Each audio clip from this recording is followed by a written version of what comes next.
We had always been involved with community-based work, even in our college days. And I think coming from Madhya Pradesh, there was always a love for working with communities.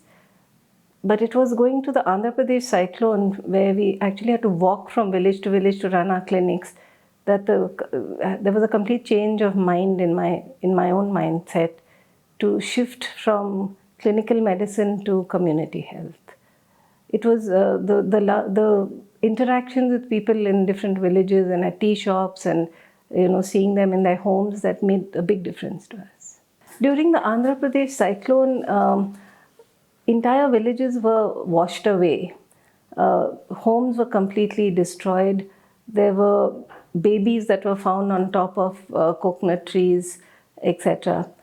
And it was as we walked from village to village and interacted with these people who had gone through this huge suffering, their love and affection towards us was totally remarkable.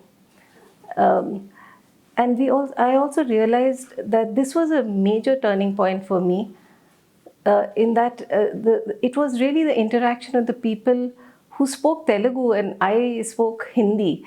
But somehow we were able to communicate with each other. And that's where I think there was a meeting of hearts between myself as well as with communities. And that's where I decided to actually shift from clinical medicine to community health. The stories that people had about their own, they've lost everything in their house. They've lost their homes, their loved ones, their fields, and they literally had to start life completely fresh with nothing. But even so, the resilience that they had, the confidence that they had, the abilities that they had to interact and to support each other was to me an extremely moving experience. A team of us from St. John's Medical College went to the Andhra cyclone camps and in Nagapattinam, and we were running clinics in different villages that were affected by the camps. We noticed that from morning to night we were treating diarrheas and dysenteries in one particular area.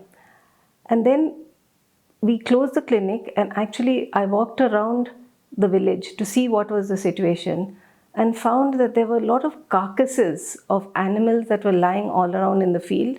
They were decomposing and there were lots of flies around the place. There was just no sanitation at all.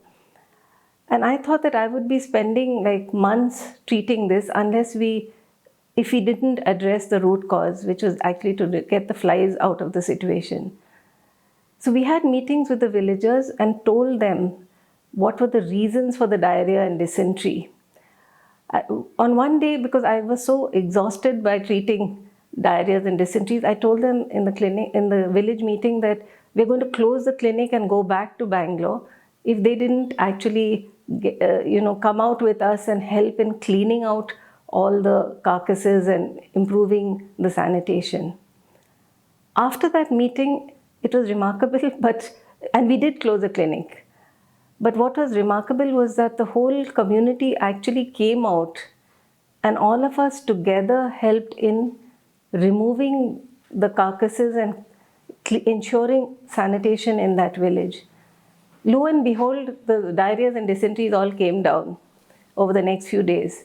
That was a major turning point for me in understanding that just a clinical curative approach alone was not sufficient.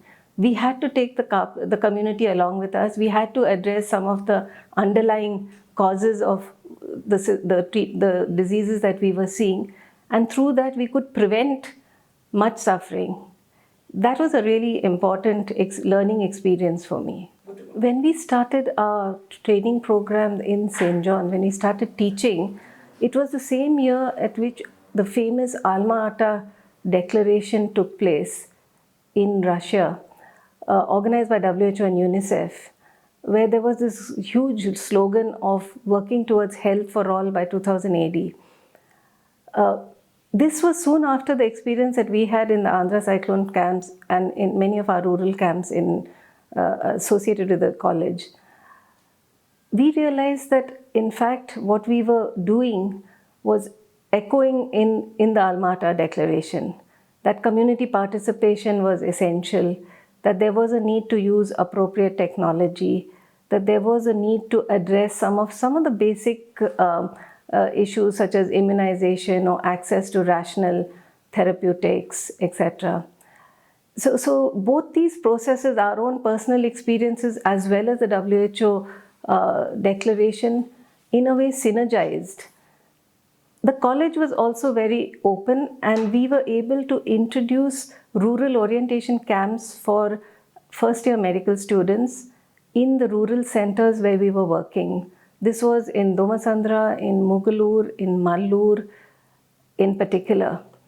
And as our students were learning in the first year the anatomy and physiology of the human body, we tried to introduce the understanding of the structure and functioning of society in these rural areas through very practical measures of working with meeting dais, working with communities, going to the village marketplace, seeing what food is available, how in a daily wage earner's money on what sort of healthy food can be eaten to address nutrition.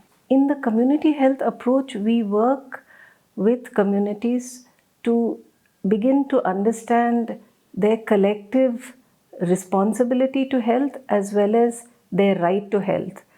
That these rights have to be realized through a process of demanding from government and other bodies who are responsible for certain issues such as provision of safe drinking water, environment, roads, etc., but also taking responsibilities in terms of what can they contribute to this process through committees, through village health committees, through training of community health workers.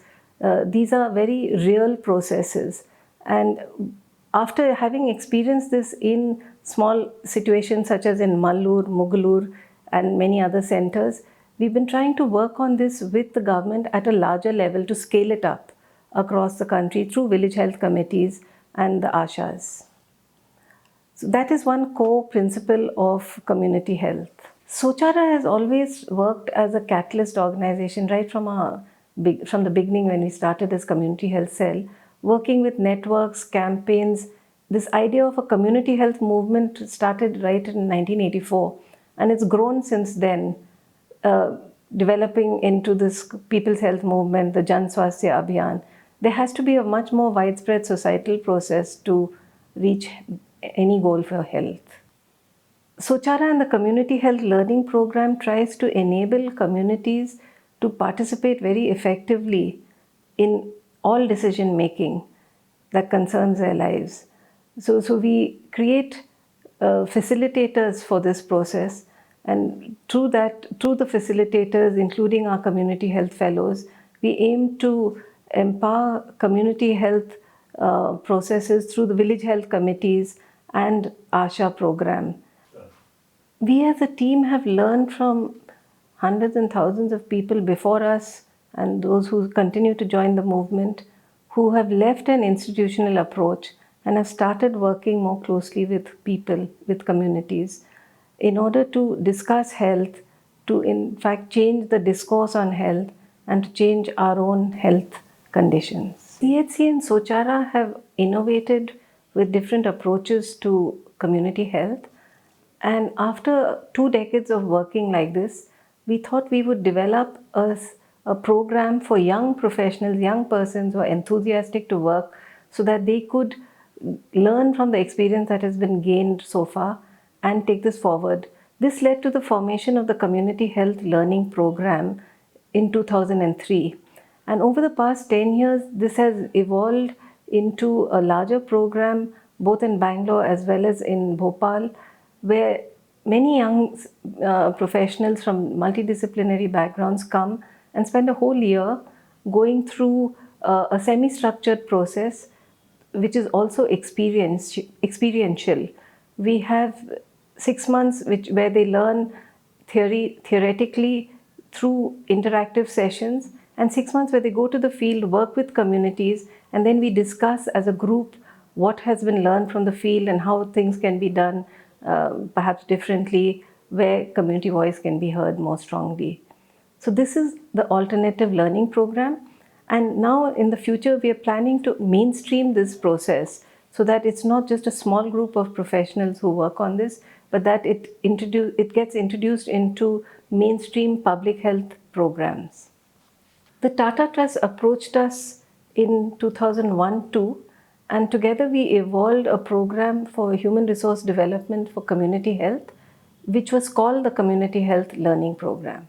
The third phase of the program has evolved from the previous two phases through process of review, reflection, analysis, and participation by the community health fellows. This has led to it being expanded and to being more structured while keeping the experiential focus very strongly at the center. Community health fellows who have completed the program have felt the need for ongoing support when they're in the field. And they need to be in touch with each other. They've raised this extremely strongly. And therefore, we've set up alumni workshops that take place regularly, and also working towards stronger networking, so that there is a continuous process of learning from each other as well as supporting each other. Community health is not an easy journey, and the need for solidarity and support is something that all of us have to bear in mind. We have been strongly influenced by the Paulo Freire method, and we do a lot of reflection, action, praxis on an ongoing basis. For this, we've been very fortunate to have a very excellent team of field partners, field NGOs, who have mentors who are experienced as well as very committed. Our team mentors are equally very much part of the core team. And it's the relationship between the field mentor, the team mentor, the fellow, and the community that is the basic learning substrate. For too long, health and healthcare have been dominated by medical control and by professional control, and also by commercial interest, especially over the past couple of decades. This has to change. Health is really something that's in everybody's hands. It's also everybody's right. And so therefore there is a need for a completely different approach to training of health professionals. Setting up the third phase of the community health learning program through SOPHEA is one such attempt. But we are now hoping to mainstream this across the universities as well as other educational institutions, because this is not something that can be done as an island. I think this is something that's necessary for everybody in this country as well as elsewhere. The Community Health Library and Information Center, CHLP, is a backbone to our teaching program.